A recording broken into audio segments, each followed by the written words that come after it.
the story of Ham. So we ready? Okay. All right, so there's a scholar named Karen Armstrong that writes about Islam. She was a prior Catholic nun, left the nunhood to study all the world religions. And she's written books, she's written several books. She's a great author, a religious scholar, and she's pretty much a pluralist, believes, everybody goes to the one place. You believe in God, you all go to the one place. Okay, that's what pluralism is.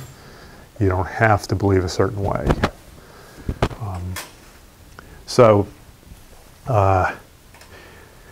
I'm quoting her that she says basically anti-Semitism is a Christian vice. Okay, and it wasn't until later, when there was conflict with the Muslims and Jews in Israel about, sacred ground and all that, that Muslims were killing Jews or Jews were killing Muslims. Okay.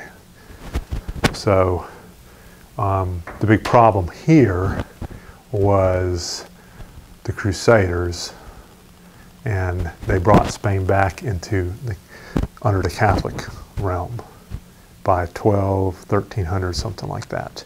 And by 1492, the Jews were sent out. Okay. All right. Any questions on that? Carrie? Sheldon? Mike? Jim, you're good? Okay. And that's really an interesting story. Islamic Spain is a really interesting story because they made huge advancements. And I'll talk about this next week in the Islam class because it's going outside of the life of Muhammad, but I'm going to mention it anyway because we have our numerals are Arabic that we use, the same numerals they use, and there's several other things that we inherited from the Muslims. And people don't know that. So we inherited a lot from a lot of different cultures. Right, but even more than them. Medicine that we're using today, outright. Mathematics, science. All right. There's a lot we inherited from the Muslims of that time, because they were in the midst of a huge advancement, while the rest of Europe was still in the Dark Ages during this time. Okay. All right, so I want to talk about, more about the Sephardic Jews of Spain. And they were really more than just Spain, but they used, majority I think were in Spain at this time. Islam controlled 80% of the Jewish population, but they were free because they were people of the book, or trying to remember the Arabic word for that. Al-Kita, which is people of the book in Arabic. Al-Kita. Now, let's see. It's also called Spain, the Iberian Peninsula. Oh, and Spain, southern Spain in Arabic is called Al-Handalus, which means southern Spain in Arabic. So, right here, where Granada is. Let's see. Again, there was great prosperity, and the Jews were part of the culture. They had nobility, they had freedom, everything. They were expelled when Christendom took over. And it's not the say anything bad about the Christians at the time, and there's a reason why there was a crusade. Because there was a crazy caliph, remember the word caliph? It was in their community. There was a crazy caliph that destroyed a temple in Jerusalem. He was considered, all scholars considered him insane. His name was Al-Hakim. And he destroyed a temple, which caused the Pope at the time, Urban II, to start the Crusades against the Muslims. Okay, even though the temple was it was a church, not a temple. Sorry, the church was rebuilt by the next caliph and with the help of the Greeks. Okay, but still, this is what initially caused the Crusaders. Okay. Now, you can have your theology all day long, your Christianity, and say, it still wasn't the right thing to do and all that. But it happened, and that's why today Spain is Catholic. And there's actually a mosque in Spain that was turned into a Catholic church. It's funny. There's lots of things like that are interesting. A pretty big one, too. Okay. Let's see. All right. I think, y'all have any questions on that? No? Carrie? Keep yawning. I just want to make sure I keep you awake. Okay.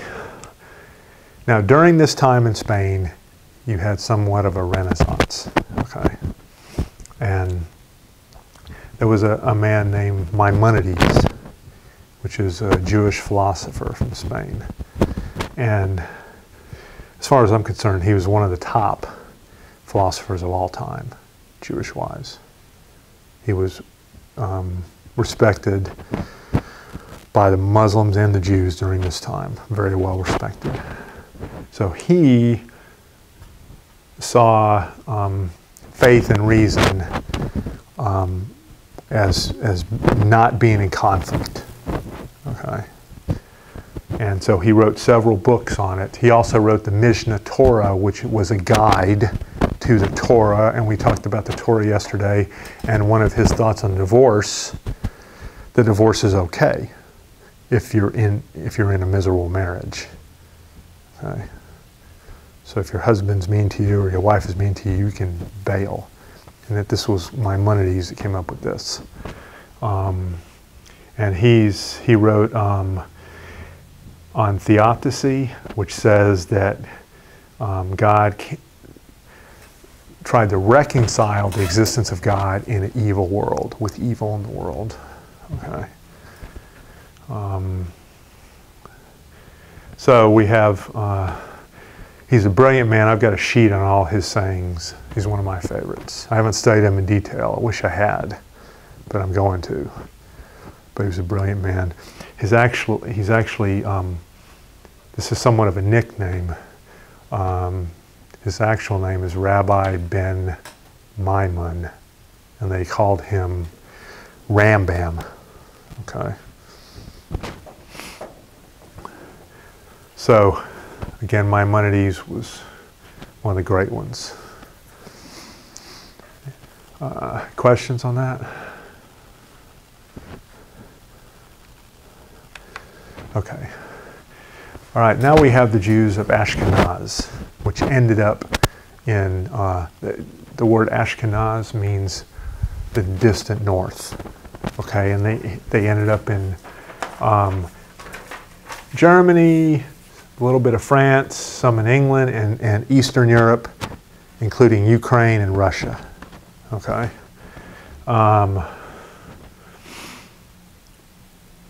Let's see. There was, because of anti-Semitism and some things, the Jews of Ashkenaz ended up as like 90% of the world Jews. Okay.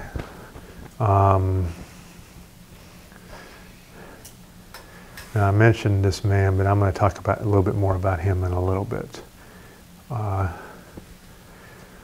What is interesting here is that they ended up, a lot of them ended up in Germany. And you know what happened to 6 million Jews in Germany, right? And then a lot in Eastern Europe and in Russia. And I'm going to talk later on, because Russia, before communism was Christian, okay? And so they were subject to anti-Semitism. And they ended up, a lot of them ended up in a certain part of the country called the Pale of Settlement, which included Ukraine and Poland. I don't know if I have that on my slides. But the word pale, in this case, comes from the Latin word which means stake. So like their stake of settlement. They were forced there. This is where you can live in this little area, the Pale of Settlement. Okay, because of anti-Semitism. That was around 1700, I think. 1700. Let me talk a little bit more. Now, when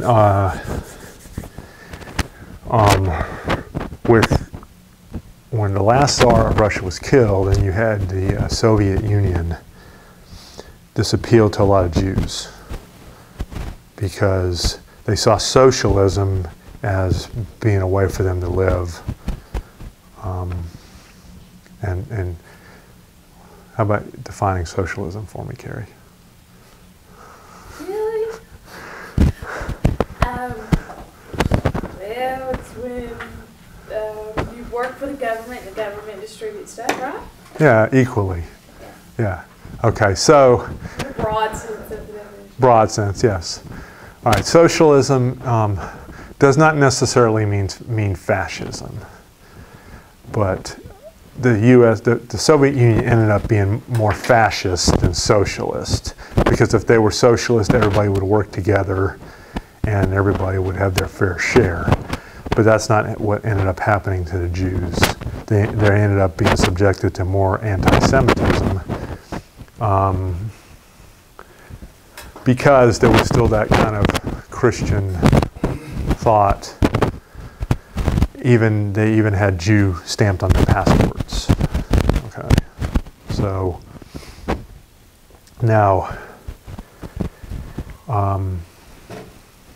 again, it's really hard to describe anti-Semitism as to why so many Christians allowed the Jews to be persecuted like that. It was just a case. Not so Christians. How a lot of people allowed A lot. the Jews Well, to be persecuted. it was mostly people who called themselves Christians. I'm saying the entire world. No, not the entire world. No, not the entire world. So there was people trying to help. Yes. There was always people that tried to help. And Christians included. Yeah, no, yes. You're making a very broad judgment when you say that. I know. You're making a very broad when you say Christians allow the Jews to be persecuted. There were some, we didn't do what we could have probably, but eventually it was Christians that helped. Well, I shouldn't say that. I shouldn't say Christians, because if you're a Christian, you wouldn't be doing anti-Semitism. People that call themselves Christians. The same reason that Muslims can't commit terrorism, because the word Muslim means to submit to God. Okay, so if you're a Christian, you're a follower of Christ, and Christ would not be subjecting Jews to anti-Semitism. So it would be people that call themselves Christians or somebody else. So that's the more accurate way to say it. Okay. So it's not just to bash on the Christians, but it's a fact. They were subject to anti-Semitism by people that called themselves Christians. Okay. All right, so now I'm kind of jumping ahead. Anybody have the time? What? 107. I'm about to talk about it. Yeah. Okay, good. We have time. Okay. This is really later than early Judaism, but I wanted to mention this guy. He was a Ukrainian. His name is Baal Shem Tov. It means master, a good name. He was from the 18th century, and Hasidism actually means the pious. So he wanted to replace dogma and ritual with spirituality and emotion of faith. Okay, and we've heard that before, even in the Christian world. We've heard of legalism, right, Carrie? What does legalism mean? Legalism means you follow rules. You follow rules, okay? And so we've heard that in the Christian world, that you shouldn't be legalistic, and even Christ brought that message to the Pharisees during the time, saying get away from your rituals, your legalism, and start loving people, basically.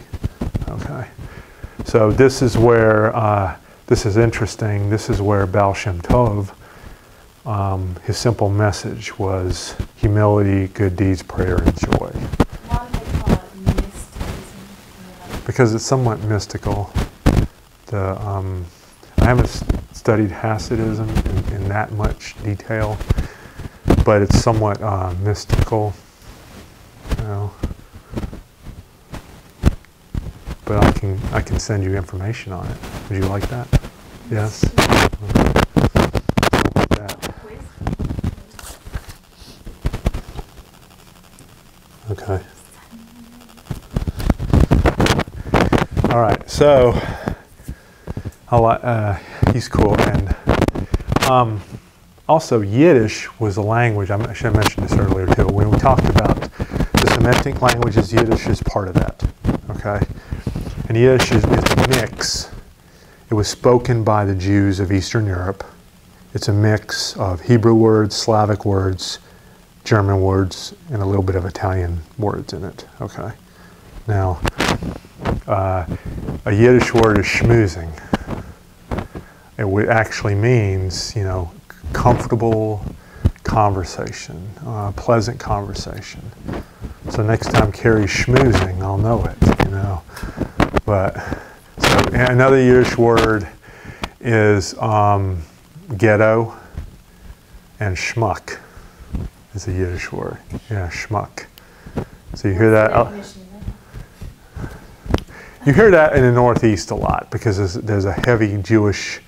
Northeast United States, there's a heavy Jewish population, and a lot of not just Jews but Catholics and some others use the word.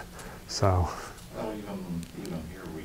Oh yeah, I've heard the word. I didn't know if there was a real definition. I know what I would call schmuck, but. Yeah, just a jerk or not a nice person. So. Right. And ghetto was actually.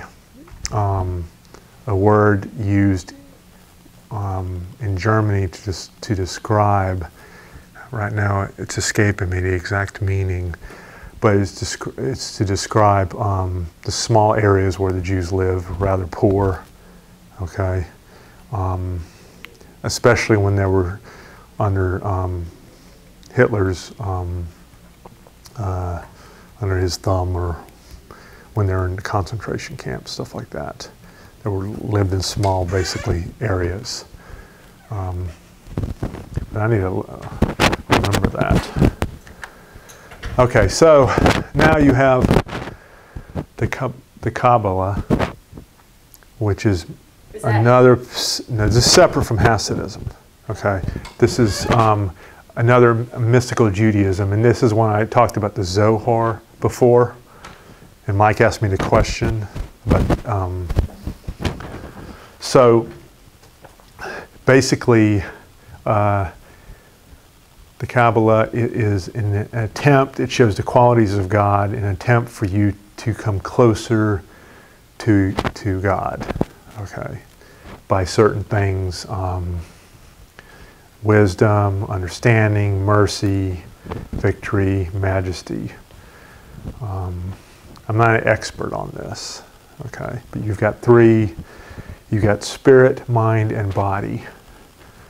Okay, so with these, by incorporating these to this mystical Judaism, you can move closer in communication with God. But it's still a one God. Yes, monotheism. Yes, we're talking monotheism now. Yeah. Okay. All right. I want to talk about a couple of Jewish holidays, and then I want to talk about a couple other things. All right, Passover. We talked about Passover when God, the angel of death, passed over the Israelite homes and killed the Egyptian at the time. So, and they marked their door knobs or whatever with lamb's blood. So, and then the celebration is Passover,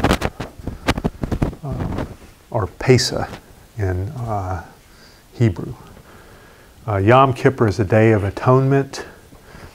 I mentioned Hanukkah. It's a minor holiday. It's not even on the timeline that I had. I had to insert it.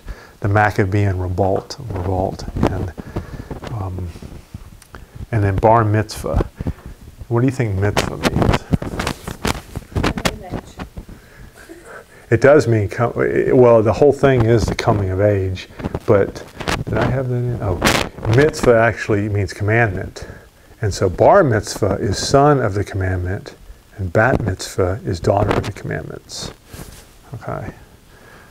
And when they come of age, they inherit those commandments, and they're mature now, and they have to follow the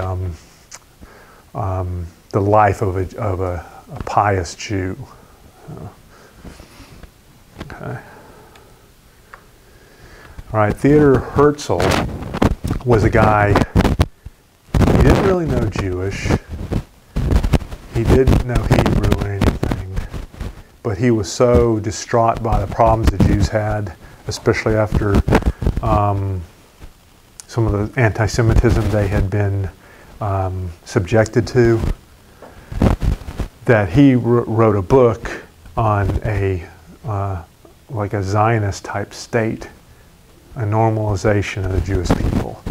And in 1948, they ended up back in Israel, okay, to live freely and to learn Hebrew as their national language and to live how they want. And what's interesting is during the Holocaust, and I just added this in here. Okay, well there I have ghetto. Well, anyway, let's talk about the Holocaust. 1/3 of the Jewish population was killed in the Holocaust. Okay, and in Revelation, it talks about 1/3 of the population will be wiped out. So you just have to wonder if there's some symbolism there, or if there's some prophecy. Okay, that would be symbolism. That'd be prophecy. Well, symbolism too. What does the 1/3? What could the 1/3 mean? I know there's symbolism there too, but there's definitely prophecy. All right, and then ghetto here, now I remember what it means, deed of separation. Where they had quarters in, where they were isolated in France, it looks like. No, Italy, sorry. Yeah. So, looks like they were isolated. So anyway. Questions? No? I'll also offer without prophetic Shakespeare course because a fellow to do some more and Okay. look at the Merchant of Venice, so Charlotte Fix You, and then it'll dovetail. Yeah. That'd be great. You ready for that one, Kate? Yeah. Sign up now because demand will be high, I'm sure. Sort of like my world religion classes.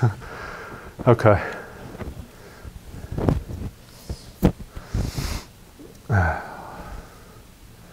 All right.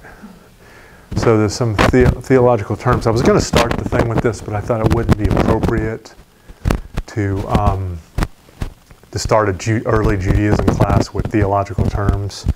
But I thought if we had enough time, and it looks like we do. What time do you have, Sheldon? 1 second. Okay.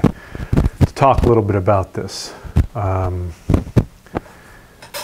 I wanted to hit some of the important ones here. A hermeneutics is actually the science of interpretation of a text. Eschatology actually means the end times, the final events in history. Okay. Ecumenism means cooperation among Christian denominations. You can also use this within the Abrahamic religions. Muslims, Jews, Christians, developing better relations, cooperation. All right, exegesis is a critical explanation, interpretation of a text. So when I took a Pentateuch class during my graduate studies, and I had to write a couple of these. I wrote one on Dinah, so don't remember some of the others. But all right, Gnosticism, I talked about that yesterday. Agnostic means no knowledge. Gnostic means knowledge. So through knowledge, you can get closer to God. And I thought about teaching a class maybe in the future on Gnosticism. The ontological argument says that God must exist based on being greater than how you could possibly perceive him. Okay. And there's a whole page on this, and I've got that. I can send that to you guys in email too. Really interesting. A friend of mine, Alan Foster, was questioning this. He's the Cumberland County Commissioner. He was questioning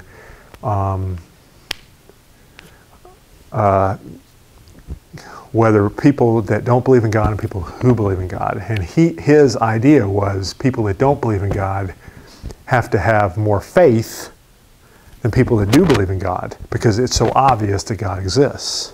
Okay? In this case, they prove it that because God is so beyond us, that he must exist. So I'll share that with you guys too. All right. Postmodernism is a tendency to say that there is no objective truth. There is no worldview. That this is, that you can't find any worldview that's a postmodernist kind of perspective. Any right path, if you will. Anything you do is, it's going to be off a little bit. So is that like no God? Or it has nothing to do with God necessarily? Yeah, it's just kind of a philosophy, but it's used, theologians use it a lot. Okay. Theothesis is saying that a justification of God in the presence of evil. Okay. And then orthopraxy means right practice. Orthodox means right doctrine. Okay, so if you have, say, Orthodox Christianity, which is like the old Greek Orthodox. When they split in 1254 or something. It's called the Great Schism. The Orthodox went one way, the Catholics went another way. And so if you're Catholic, you go like this when you bless yourself. If you're Orthodox, you go like that, the opposite. Obviously someone did that for a purpose because they were mad and said, well, we're going to start blessing ourselves the opposite way. So Orthodox, that's a proper name, capital O. Little o just means the term right practice. Okay. So the capital C, if you're in church, Methodist church or something, and they do the profession of faith, that's what the Catholics call it, or what is it, the Apostles' Creed or something like that. It says right they say we believe in the Holy Catholic Church, small c, because that is the term meaning universal Christianity. The big C is a proper name for the Catholic Church, the Roman Catholic Church. So the same with Orthodox Christianity, Orthodox Judaism describes the group, proper name for the group, and then you have the little o, which just means right practice. Or, sorry, right doctrine. Okay. All right, so I want to talk about religion. The word actually means to bind to the supernatural, to restrain, tie back, which I thought was interesting. I think I got theology in here too. Theology translates from the Greek, meaning God and logos. And what does logos mean, Carrie? Word? Word, discourse, or reason. Right. So you hear in the start of the Gospel of John, the Word was with God, being Christ. He was the Word. So it's the same kind of thing. You use God and the word discourse reasoning that you have theology.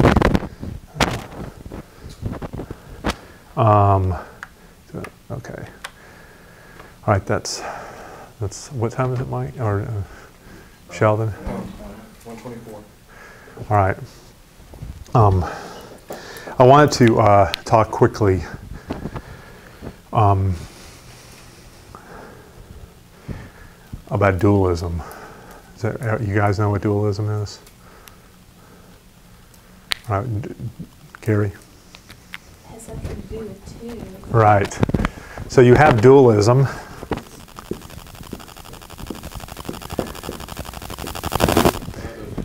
If you have good, you necessitate having evil. Right, well you have two. One is good and one is evil, and they're equal. Okay? It's not like Christianity. In Christianity, the devil is an antagonizer. Okay? In the book of Job, the devil is works for God, actually. And the devil is not mentioned a whole lot, actually, in the Bible. Okay? So, so you have, the difference in Christianity is you have monotheism, one God, but then you have the devil as an antagonizer, basically. In dualism, you have a good God, and you have a, well, you have evil, it's probably better to put evil and good, and they're working against each other. And that's and since Carrie wants to ask my personal opinion, I'm going to give it. Okay, since she's saying right now, give me your personal opinion. I think personally that the world is kind of caught up in dualism. I'm good, you're not. I'm good, you're not, kind of thing. And that's why I think, somewhat like Karen Armstrong, where she's a pluralist, that you have really good Muslims, you have really good Christians, and you have really not so good of both too.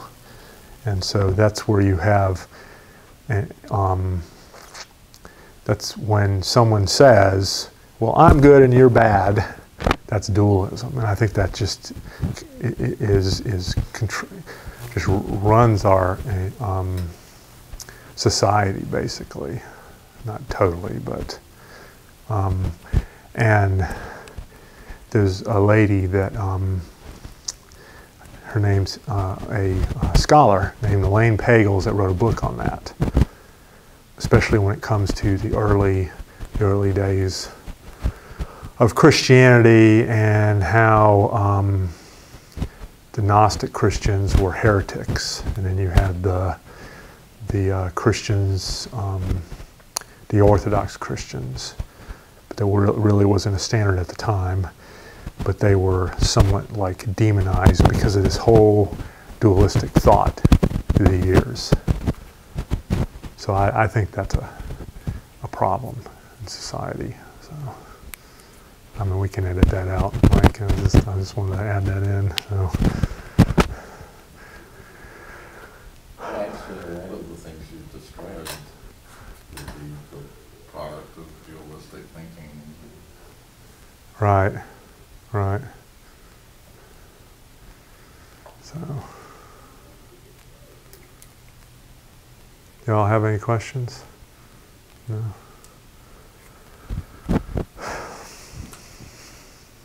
All right. Well, thanks. Glad. So you don't think there's good in evil? Is that what you're saying? No, I do, but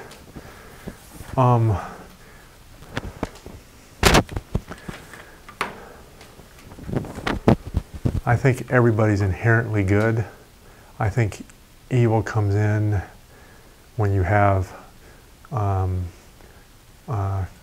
abuse, closed-mindedness. But what's evil? Murder? Well, that's another I mean, you're always going to have gray areas. I agree with you there. And I do think it's completely wrong of anybody to say blah, blah, blah. But you always have laws of society, whether they're moral laws or whatever, that has to be there. You have to have laws. Yes, I agree with that. And but that doesn't. I think our society has moved away from pure good and pure evil. I'm evil, you're good. I think they've. I agree. I can see that in early society maybe, and I can see that you always are going to have to draw a line somewhere and say, you know, this, and I won't say evil, that seems like such a terrible, but, you know, this is right or this is wrong or this is not right or this is not wrong. You have to have it. I agree with that. I think we've moved. I think we've advanced. I think when you had. I think we've advanced in 50 years. Yeah, I think when just because I don't say, you know, I don't. You know, I understand these people that think, oh, all Muslims are bad or whatever. And that's ignorance. I mean, that's whatever. But there again, I'm not going to go to the point, to the whole extreme that you've gone to, and saying that everybody's right or everybody's wrong or everybody's right in their own way, everybody's wrong in their own way.